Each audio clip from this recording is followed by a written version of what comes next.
Hi friends, welcome to the Sublime Soiree. Thank you for joining us for our second part of our interview with Lauren Fuller as she talks about hosting moms with Refuge Host Homes. So Lauren, at some point your gatherings did change directions. Rather than hosting people for dinner, you were hosting pregnant women who came from a vulnerable situation. And not only hosting them for dinner, but hosting them in your life.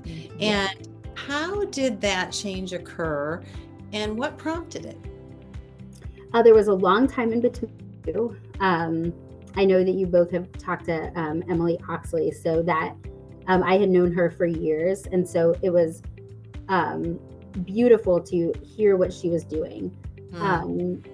Prior to that, way prior to Emily, as a teacher, I often am in situations where you know that a family is struggling, you're aware of it, and we have a system that often waits until there's a big issue and kids are removed instead of saying, hey, wait, we are going to just step in and help you. We have just a ton of areas where, even if we're looking at abortion, we have a ton of areas where women are in need and we don't know how to fill the need. We can say do this or don't do this, but to just say, hey, you know what? I'm gonna hear your concern and I'm gonna do something about it. Right. And I think pairing those just was something that I remember, like I said, watching families. It was a particular Christmas and we were visiting a neighborhood where students went and we were passing out and doing Christmas things. And I just could hear this mom yelling at her kids. It was the day before Christmas. And I just remember thinking that mom does not want to be doing that. She is beyond her capacity. Her kids are home from Christmas break. It's the day before Christmas. They're probably jumping off the walls and she's frustrated. Right. And we judge that as opposed to saying let me help you. And, I'm guessing, I don't know how both of you grew up. I grew up with parents. I grew up with grandparents who were local.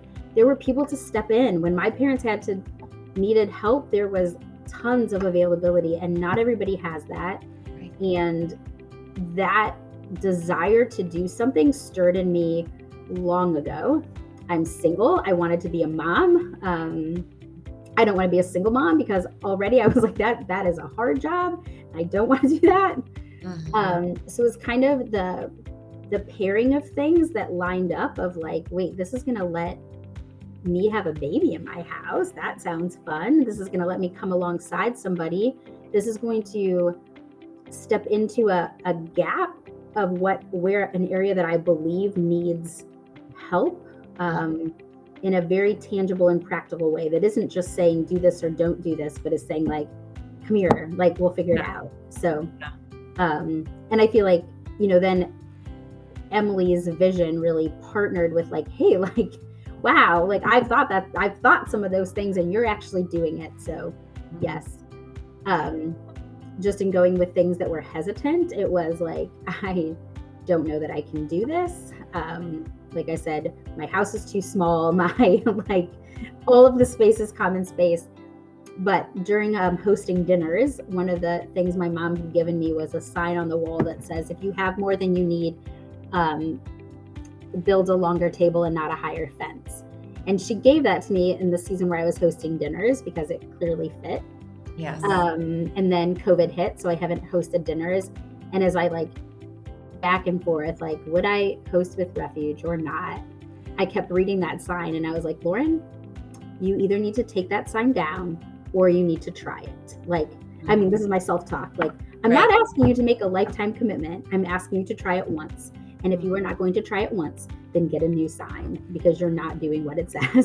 So I was okay, let's do it. So that's how it started. Good for you. And so I would imagine that before you took up becoming a host mom, there were some ideas that you had in your head that you thought were absolutely true. And after becoming a host mom, you discovered they actually were not true. So I'd love for you to share with us a little bit of what those lies that became were replaced with truth were. Yeah. And then also other lessons that you just gleaned, just new things that you discovered from being a host? It's funny because it had a learning process too. Like my biggest, I mean, I lived alone. So my biggest, and I consider myself an extrovert, but I also really value alone time. So, and like I said, my downstairs is all open. So outside of my bedroom and this room, which is like a little office space, everything else, and they obviously have their own bedroom and bathroom, but beyond that, everything else is shared space. So if you're in the kitchen and someone comes down, you're in the kitchen together. If someone's in the living room, you're in the living room together. I think I was very nervous to be talked to too much. Like I'm going to come home from school and I get up thinking someone's going to want to talk to me. Like, what if I don't want to talk? You know? And I mean, it's two things. There absolutely are days that's still true. And I'm like, hey, I'll be back, you know? And like, but for the most part, I would say over time, you really form a family and you really love the person that's in your house. So what felt like, oh my gosh, I can't do this, really becomes like, well, of course I can, because I really I'm not doing something I don't want anymore. I'm desiring to hear how your day was. I'm excited to come home and see you. So I think and it didn't happen immediately, because at first you really don't know each other and you are strangers in a house. But over time, it's like, wait, there's still mornings I wake up and I'm like, that's right, there's a baby in my house. Like, that's right. Like, I have someone to talk to. Like that, it's fun, you know? I think another thing that's just been beautiful, and I don't know that I thought it wouldn't happen, but one thing that's just been so beautiful is that it's such a mutual give and take. So I think as the person hosting, you think that you are the giver, but a ton you're the receiver. The mom that's living with me right now is an incredible cook. She's extremely fashionable. So my whole closet has been purged with her saying yes and immediately no, like, nope, no, not a good idea. It's been fun. It's been fun to share that. Both of the moms I've hosted are beautiful believers. They have encouraged my faith, strengthened my faith, challenged my faith in ways that, like, I definitely didn't expect that. So that's been great. Nice. So, in terms of things I have learned, it is very easy to think that things, like, it's easy to say things are easy that are not easy. People walk through such hard things to get where they need to go. And as someone who has not had to do it, you have no clue. The process of getting childcare set up, the process of getting, one of the things recently has been, like, with both the first mom and now, was looking at busing, like the Akron busings. This is my guess. I don't live in Akron. I can only speak to Kent. But Akron busing works way better than Kent busing. So when you're looking at getting across town from here to Stowe, you're looking at a 2.5 hour ride. So, it's easy to say, like, okay, well, they can take the bus. No, that they can't. Right. So I think just, like, seeing how difficult it is and seeing how hard people work to make things work, to be successful, to go forward. And it's easy to look at something and think, like, why aren't they? Well, like, because you only ask that question because you're not close enough to see it. And when you see it, you're like, leave it alone. Like, it's hard. Right. So I think it's like, when you haven't had to grow up relying on some of those systems, you have no idea what it's like to need them. So I feel like that's been an eye-opener of just, like, and it's been lovely to have that as an eye-opener. For some of it, it's happened too. Like, I have volunteered at First Glance, so worked with a lot of moms there, and I have learned it there too. But what I've gotten to learn then transfers to teaching. And when we look at parents and we say, like, well, how come they didn't come to open house? Well, maybe they didn't come to open house because they don't have a backpack yet, and they don't want that to be their first entrance. Maybe, like, you don't know. Like, once you get to know somebody's story is the only time you can really say, like, I mean, and as soon as you do, your entire heart shifts. Like, oh, I get it.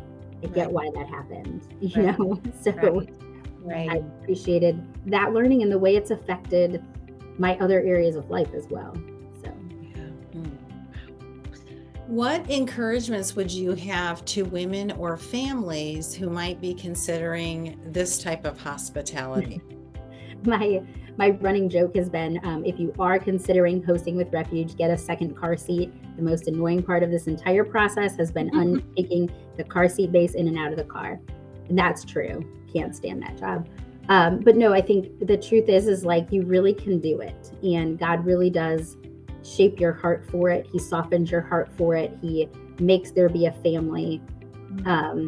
And I think one of the other things, Sue and we had talked, was one of the things I've had to learn is, like, within the process of saying yes to something, you also have the ability to have a million other little no's. So to say, yes, I can have you in my house does not mean it's always a, yes, I can take you to the store every time you need it. Yes, I can always watch the baby. Yes, I can always do that. That, you know, yes, I do and have done all of those things a lot, but I still have the ability to say, like, no, I can't right now, or hey, I can on Saturday, or, you know, so I think sometimes as someone who's giving, you still have all of those boundaries to make it something that's actually doable for you.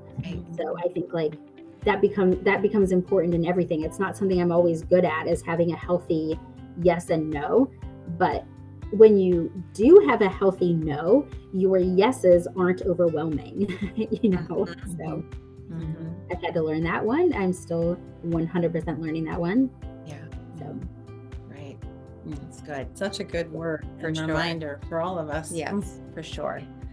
Friends, at the Sublime Soiree, we are passionate about sharing God's invitation with others. And once you've accepted that invitation, you are securely seated at God's table. Yes.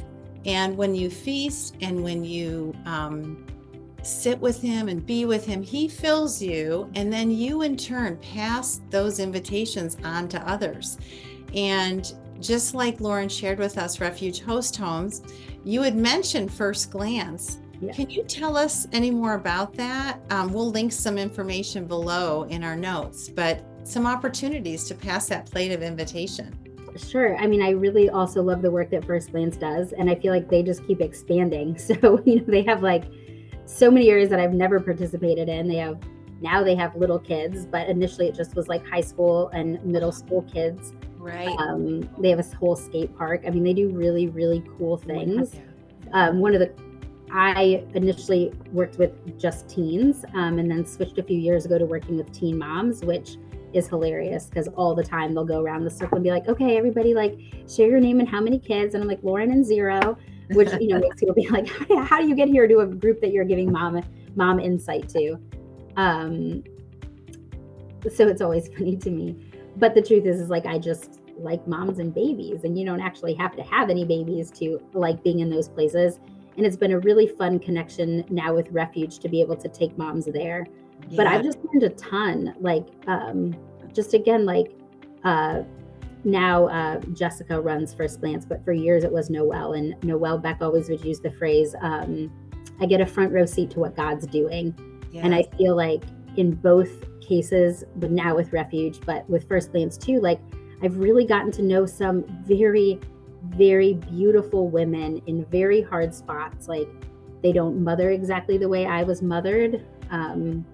It doesn't look exactly the way it did for my growing up, but they are beautiful, good mothers who seek the best for their children in every way that they can. And it's in truth, like, just a privilege to get to watch it. So, you know, it's a good conversation. It's a good chance to just love on people, and like, they always need people. And it's really the coolest part to me is just, I'm gonna see if I have to pull up my cell phone because I won't remember it if I don't look at it. Let me see if I can find it fast enough. It's the quote on my cell phone. Hold on, it's acting like it doesn't recognize my face. It essentially says, the hardest things done with God contain beauty, and the most wonderful things done without him still lack. And I feel like when I have really partnered with God in those places, like you get to see it illuminated in ways that you wouldn't otherwise. And I think like all of these avenues have provided, the ability for that to happen. So yeah.